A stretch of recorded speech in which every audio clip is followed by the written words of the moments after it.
Welcome to a special edition of The Opinion Piece. My name's Andy Stevens. I'm going to be your host for the next 4 episodes, and today we are in Parliament. Kevin Hollinrake MP for Thirsk and Moulton, just under 10 years. That's right. So the 10-year anniversary. And now the Shadow Secretary of State for Levelling Up Housing and Communities. 4 shows, approximately 10 to 12 minutes each. First one is going to be housing. Obviously a very important subject. Let's get straight into it. 1.5 million new homes, current government. Your thoughts on that? Well, the ambition's right, and we're not against it, but it's not achievable in this Parliament. If you think during the last Parliament, we were delivering an average of 207,000 new additions every single year. Mm-hmm. That was the highest level for 50 years. That was over a 10-year period on average. So to think you've got to now deliver around 375,000 a year, if you count down now to the end of the Parliament, it's not achievable by any measure. But you know, we're not here to try and catch the government out. We're trying to help it to succeed. So building more homes is a priority. Giving the industry clarity about the future direction of house building, and we know it's the social purpose and economic good through house building. So we can support a lot of it, but the 1.5 million, I think they've nailed their colours a little bit too firmly to the mast. Well, we did a special report a couple of months ago. We found 18 key reasons why we didn't believe it was achievable. The big one is who's going to build them? Yeah, We've got a massive shortage of trades, builders, professionals across the industry. What are your thoughts on this? Yeah, it's a problem. It's one of the many problems. Planning is another problem. Local authorities is another problem. There's a host of problems that make up the wider crisis of the housing market. I'm a big believer in businesses' ability to innovate, flex, scale up if they see the opportunity. So I think it is solvable. The government's put a fair bit of money in, to be fair, 600 million quid in terms of extra training, which we might want to talk about. So that's helpful. So training existing workforce. But at a time when you're clamping down on migration, we made some changes that mean net migration levels will be dropping significantly. It's another one of the challenges. We should I really see SMEs could be a big solution to this. SMEs are far more fleet of foot, both in terms of their ability to scale up and repurpose themselves. You know, a lot of house builders themselves have taken a bit of a backseat because of the uncertainties in the housing market and because they can't find land or find the finances. And so if you can solve those problems in making more land available for SMEs, that sector of the housing sector could really help to scale up. So there are some good things happening. The CITB is obviously responsible for the extra money that's going in, up to 60,000 extra training places. There's also some very good private sector solutions, something called Trade Up, which is something backed by Richard Harpin, who's Checker Trade and HomeServe, that kind of stuff. So there's some really good solutions here. We can train people up really quickly rather than going through the longer term apprenticeship routes, through boot camps and other kinds of things. So I see that a solution as being solvable, but I think it's only going to solve over time, which means that there are some constraints on the 1.5 million, you're right to say.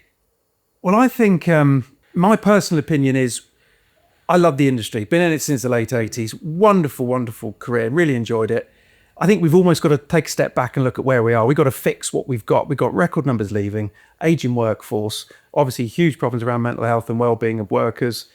The 600 million, CITB are obviously going to be in charge of that. Is there going to be any sort of governance on where it goes? Because it needs to go into the youngsters or people upskilling, kind of not your big tier one current workforce to improve. Because as you say, SMEs, post-war, were doing nearly 50% of houses. Now we're almost single figures. Yeah, that's right. And I love the sector too. For 30 years, I was in the sales and letting side. And I think we built a national business through that called Hunters. So, I love the industry. It's got a social purpose, I say, helping people find affordable homes, helping first-time buyers onto the housing ladder, and economic too. So we should do whatever we can to put the shoulder to the wheel to help it succeed. In terms of checks and balances, there's a skills missions board, a new Quango has been created. Yes. This to oversee this money. Interim leader being put in place soon. That's right. Yeah. And also, to be fair to the government, they've set some metrics around it. So in total, about 60,000 people trained through this process. So they've got something to measure it against. And that's a combination of apprenticeships, it's skills boot camps, it's a number of different things that make up that 60,000. So there are some key KPIs, or some KPIs indeed, below the 600 million quid. So it's right, this money just doesn't go be spaffed up against a wall. It does result in some people being retrained. Just in terms of access to labour, in terms of workforce, let's not forget there are 9 million people in this country of working age who are not working.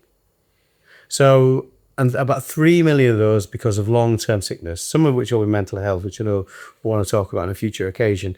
So, but it's really important we repurpose those people through new skills and help them to get back into the workforce. Lots of things we did whilst in office, but it's got to say we've got to have a benefit system that doesn't simply let people opt out of work. That's the key thing. They've got to be back in work. We can't have a situation where 1 in 4 people of working age in this country is not working. And that's where we are right now. I think the big thing, again, we kind of gone slightly away from it, but to me, the brand image of the industry. So I remember when the forces were struggling to recruit, what was it, 80s, 90s, they did that quite cool TV campaign. All the youngsters went, oh, I want to do that. Off they went. I know trades that are on serious money. Certainly up here in London, when you're charging 125, 130 a metre to repoints from brickwork, get your labour, rake it out by 10, you're done by 2 and you're done £1 a day. So I think if it is money, it can be made. You can work anywhere around the world with trade. It's as simple as that. Yeah. Do you think we've got to kind of make it cool again for these kids? Yeah, I do. And I think the education system has taken people down a certain track, too much of academic track, and without mistakes of the past and where we find ourselves. So more kind of vocational training, be it technical colleges, be it T-levels, technical... T-levels gone? No, they're still all part of the system. So, you know, there was a talk of them going into the previous government. Richard came along and said, we'd have to move to this British standard, which all went with the last government. So T-levels are still there. So there's lots of things we can do. And crucially, what the industry should do, you mentioned SMEs, so important. It's hugely important that you have local leaders, so mayors, for example, are playing this, and council leaders, local skills partnerships. These people work with local businesses, including the SMEs, say, right, what kind of skills do we need? What are our colleges training people with now? Is that the right kind of training? Is it enough on the job? Is it too classroom based? Which you'll have experienced all those things. But that's best delivered in conjunction with industry and business rather than in isolation from it. So, and I'll always be an advocate of SMEs. That's been my life. Yeah. And if we left it just to the big house builders, they do a very important job, deliver lots of housing around the UK, but they'll do what's in their interests. Where SMEs tend to see the entrepreneurial opportunities around around the economy, crucial parts of it. I'd love to see SME house builders back at 30-40% of delivery rather than the below 10% where we are today. Dare I say it? I believe the quality's better with SMEs, but that's another conversation. I do too. You're more proud of your work. You're a team. Definitely. The big sites, you get people coming in from all over the country. Right, I've got to get today to get paid. Oh, don't worry about the next trade. Decorator will sort that. Whereas I think the smaller SMEs, you work together all the time. It's a very different environment. I agree. Just to finish on housing, my figures, just under 750,000 empty homes with 265 classed as empty. Should we have a bit of a focus on that? It's a lot of houses. Yeah, and you're right to focus on the two numbers because the higher number, there's figures range between 750,000 and 1.4 million. A lot of them are transient, empty on a transient basis, so void periods between lettings, that kind of stuff. But a purely empty 250,000, long-term empty, is a worry. And although one thing we believe in, and I think we meddle around with at our peril, is property rights. I've got perfect right to buy a house and leave it empty. Now, Jeremy Corbyn might say, well, I'm going to sequester that house and give it to somebody in need. And that's a view, but you undermine the whole economic system. If you as an individual can't buy something and do what you want with it, we wouldn't recommend you do that. Of course, why would you do that? But so I'm not saying it's not part of the problem, but let's not make the solution end up with a problem that's much worse. Very quickly, a couple of quick viewers' questions. A homeowner sent a message in, undergoing a major refurbishment works on my home, spending hundreds of thousands of pounds. As soon as planning went in, I had all the usual builders' letters asking us to use them.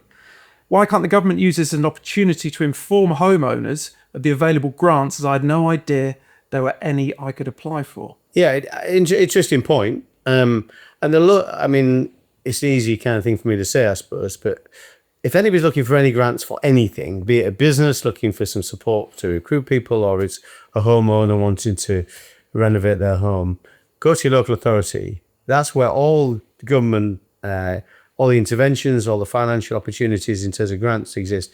I will say right now, there aren't many grants available purely to renovate a home unless there's some special circumstance with some special area, regeneration area. The people most likely to know about that will be a local authority. Speak to your local councillor. They should be able to put you in touch with the relevant officer. Kevin, thank you for the first episode. Pleasure, Andy.